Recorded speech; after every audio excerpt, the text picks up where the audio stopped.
Rudy Giuliani agrees to deal to end his bankruptcy case, pay creditors' financial advisor $400,000.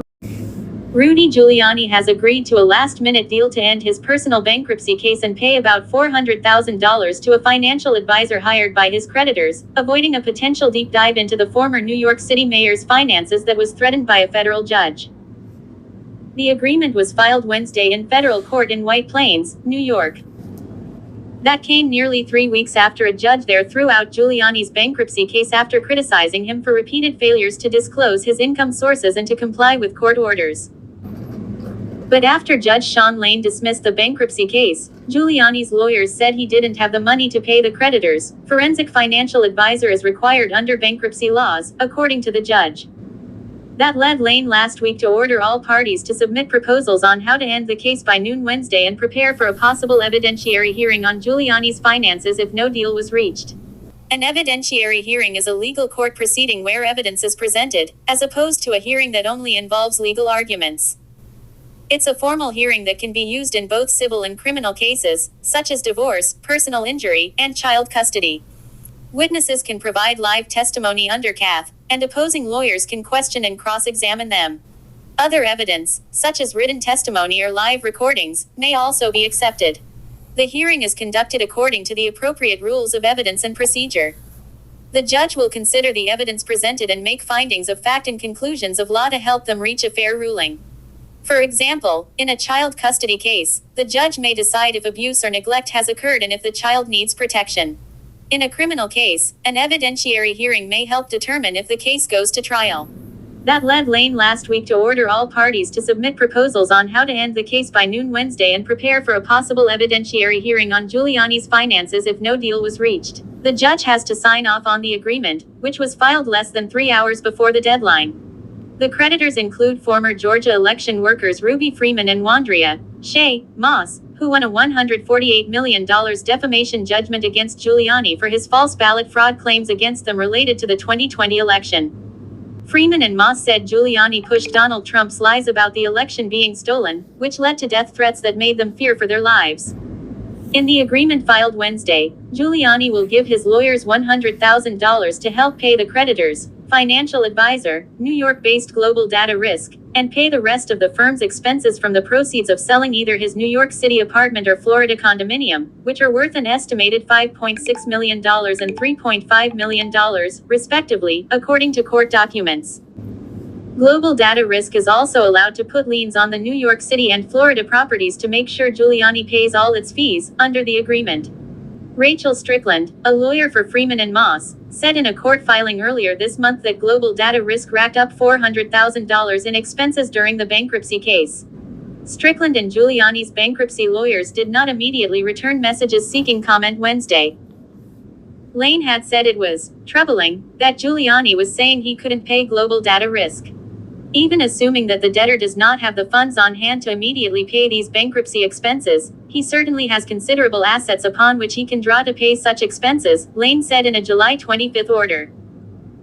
Freeman and Moss, meanwhile, are now free to seek enforcement and payment of the $148 million verdict in federal court in Washington, D.C., where they won their case. The bankruptcy had put a hold on collection efforts. The bankruptcy was one of a host of legal woes consuming the 80-year-old Giuliani, the ex-federal prosecutor and 2008 Republican presidential candidate who was once heralded as America's mayor, for his calm and steady leadership after the September 11, 2001, terrorist attacks. He recently was disbarred as an attorney in New York after a court found he repeatedly made false statements about Trump's 2020 election loss. He is also facing the possibility of losing his law license in Washington after a board in May recommended that he be disbarred. In Georgia and Arizona, Giuliani is facing criminal charges over his role in the effort to overturn the 2020 election. He has pleaded not guilty in both cases. When he filed for bankruptcy, Giuliani listed nearly $153 million in existing or potential debts, including almost $1 million in state and federal tax liabilities, money he owes lawyers, and many millions of dollars in potential judgments and lawsuits against him. He estimated he had assets worth $1 million to $10 million. In recent financial filings in the bankruptcy case, he said he had about $94,000 cash in hand at the end of May, while his company, Giuliani Communications, had about $237,000 in the bank. A main source of income for Giuliani over the past 2 years has been a retirement account with a balance of just over $1 million in May, down from nearly $2.5 million in 2022 after his withdrawals, the filings say. 27 years after a civil jury declared O.J. Simpson was responsible for the deaths of Nicole Brown Simpson and Ron Goldman, the Goldman family is still waiting for their full payment. Fred Goldman, father of Ron, on Thursday filed a creditor's claim against Simpson's estate, demanding he be paid the full $117 million amount owed to him in connection with the verdict in the 1997 wrongful death lawsuit filed after the death of his son. Though Simpson was acquitted in a criminal court, he was ordered to pay $33.5 million to the Goldman family after the Los Angeles civil trial. The court determined the disgraced athlete, willingly and wrongfully, caused both deaths.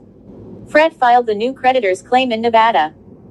The court documents say the claim was renewed 3 times before, in 2006, 2015 and 2022. The last renewal saw the amount owed increase to $96.3 million in interest accrued since then. Simpson died in April at age 76 from cancer. His death came 30 years after Simpson's ex-wife Brown Simpson, 35, and her friend Rob, 25, were found stabbed to death outside her LA home. The ex-Buffalo Bills player was accused of perpetrating the double murder. 30 years ago in Los Angeles, for anyone old enough, it was a crime story impossible to forget. 2 murders and a famous former football star named O.J. Simpson, the best college football player in 1968, the top draft pick of the Buffalo Bills. But in 1994, Simpson was the prime suspect in the killing of his ex-wife, Nicole Brown Simpson, and her friend, Ronald Goldman. They were slashed to death, and Simpson was on the run. Simpson in a white 1993 Ford Bronco in the most famous police chase ever seen on live television. This man is sick! Back up, please. Get out of the way. Get back here. Simpson was put on trial, dubbed the trial of the century. The trial filled television screens every day. I'm so saturated by the irresponsibility of the media that I'm beyond being outraged. It was must-watch TV. You can see how agitated he is. Has been caught in a lie. But Simpson was found not guilty on the murder charges, a controversial verdict. Well, it was a very dramatic time in American history. The country was divided along racial lines. The Goldman family sued in civil court and won a $33 million judgment. Yes, Simpson is found responsible. Simpson eventually went to jail, not for murder, but for hotel armed robbery in Las Vegas, a case involving sports memorabilia. I think anybody can. After serving 9 years in prison, Simpson was released in 2017. He got full parole 4 years later. On Thursday morning, Simpson's family announced Simpson had died of cancer at the age of 76. Simpson always maintained his innocence. After his acquittal on murder charges, the former football player and movie star had vowed to find the killers of his former wife and Ronald Goldman. Tupac's family is clearly disturbed over an allegation that Diddy may have played a role in the late rapper's murder, something they're now digging into with a new legal team, who plan to get to the bottom of it, and force action if they find any there. TMZ has learned. Sources with direct knowledge tell us members of Tupac's still living relatives have retained attorneys Alex Spiro and Christopher Clore, as well as a team of investigators, to look into Keefe D's resurfaced allegation that Diddy offered to pay him and his crew money to take Pac out in the 90s. You'll recall, this claim, which, thus far, is unsubstantiated, came to light anew last week when prosecutors in Keefe D's murder case included an old transcript from an interview he did in 2009, where he alleged Diddy was willing to pay up to $1 million for a hit on Tupac. Diddy was never charged over that claim, and we've even heard cops in Vegas never took Keefe's claim to be legit. However, Tupac's family clearly wants this vetted thoroughly. So it's Pharrell, you, Puffy, Zip, and a bunch of Southsiders. And what, Puffy makes kind of an announcement? Yeah, that was stupid as hell too, you know. What did you actually hear? What was the words? The best you can remember what he says. Shit, he said he'd give us it. Hey, listen, I'll do it, but I need $500,000, or, you know, I've got somebody who will do it, but I need $300,000. I mean, we need really specific details regarding that.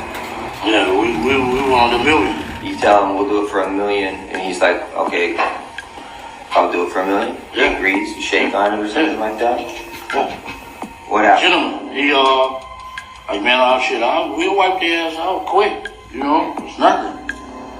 Who brought up the amount of $1 million?